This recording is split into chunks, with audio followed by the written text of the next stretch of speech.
Gonna talk about footprints without feet. ये किसने लिखी थी? हर्बर्ट जॉर्ज वेल्स ने।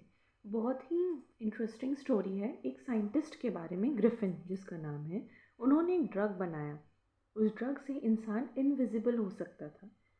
He was successful in his experiment and developed a formula that had the power of invisibility. By consuming the drug, a man could become transparent that could not be seen with the naked eye. तो इस drug की वजह से आप invisible दिख सकते हैं और साथ ही साथ आप ट्रांसपेरेंट हो जाएंगे। ठीक है, आप दूसरे इंसान को नहीं दिखाई देंगे अनटिल एंड अनलेस यू वोर clothes. Griffin carried out the experiment on himself, so he gulped the drug and his body became transparent like a sheet of glass. अब ग्रिफिन ने ये खुद पर ही एक्सपेरिमेंट किया और उन्होंने ड्रग जो था वो खुद पी लिया और इसकी वजह से वो ट्रांसपेरेंट हो गए, just like a sheet of glass. He stepped in mud and all the fresh muddy imprints on his feet were all over the place. It was first seen by two young boys who followed his footprints until they became fainter and disappeared altogether.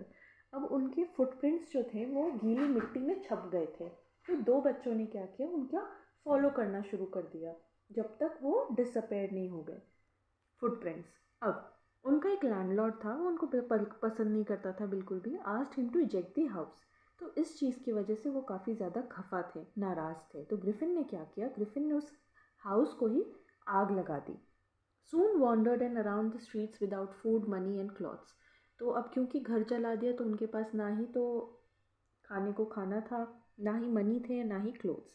अब क्योंकि वो invisible थे तो no one could see him, and as he was walking down the streets he started feeling cold and entered a big London shopping center to warm himself. अब उनको ठंड लगी क्योंकि मौसम ठंड का था लंदन में. तो व्हाट ही डिड इज, एक शॉपिंग सेंटर जाके, लंदन के बिग शॉपिंग सेंटर में जाकर कुछ अपने लिए कंफर्टेबल वार्म क्लोथ्स खरीद लेते हैं. After the stores were shut down, he picked up some comfortable clothes to warm himself and fed himself with a cold meat and some espresso from a nearby restaurant. और खुद ही cold meet और सम espresso ले लिया, coffee ले लिया restaurant के पास में. Later he slept on a pile of quilts in the store. फिर जो रजाई होती है, रजाई का जो स्टोर होता है, वहाँ जाकर सो गए. The following morning came associate starting approaching him and he removed all his clothes immediately and become invisible again. क्योंकि जैसे ही वो क्लोथ्स पहनते थे तो ही was a kind of visible to everyone. तो सबके सब उनके पास भागे कि आप कैसे हमारे स्टोर में घुसे. But what he did is, उन्होंने तुरंत अपने क्लोथ्स हटाए और फिर से इनविजिबल हो गए. As Griffin wandered without clothes in the chilly weather he could feel the biting cold and decided to take some clothes from a theatre company. मैं सोचा क्योंकि ठंड बहुत ज़्यादा बढ़ गई है तो थिएटर कंपनी से कुछ क्लोथ्स ले लिए जाएं. Soon he found an appropriate shop and wore bandages around his forehead. तो अब उन्होंने क्या तरकीब निकाली, अपने माथे के आसपास तो बैंडेज बांध ली, नाक जो थी वो बड़ी कर ली और विस्कर्स पहनकर ह्यूज हैट पहन लिया. Now he went to a shopkeeper's store, stole all his money. He realized that staying in a crowded city like London could be difficult for him. So he thought to moving to the leaping village. तो leaping village नाम है उसका और वो सोचते हैं कि London में तो चोरी करना इतना आसान नहीं है, तो मैं एक विलेज में जाता हूँ.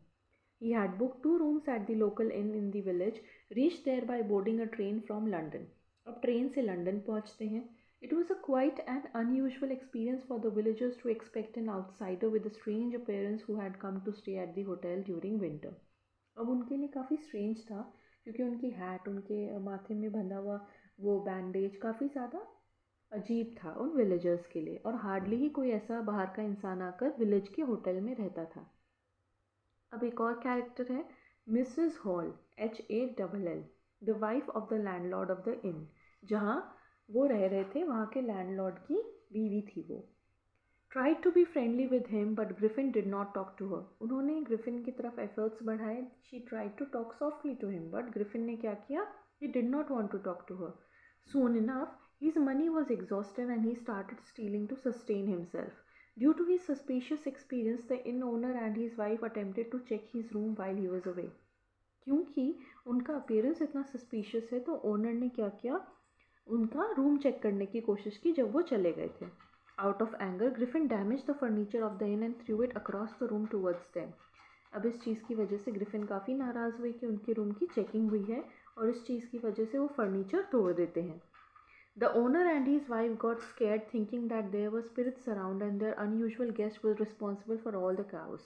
अब उनको लगता है कि शायद कोई भूत आत्मा प्रेत आ गई है इस रूम में और वो भी इस गेस्ट की वजह से.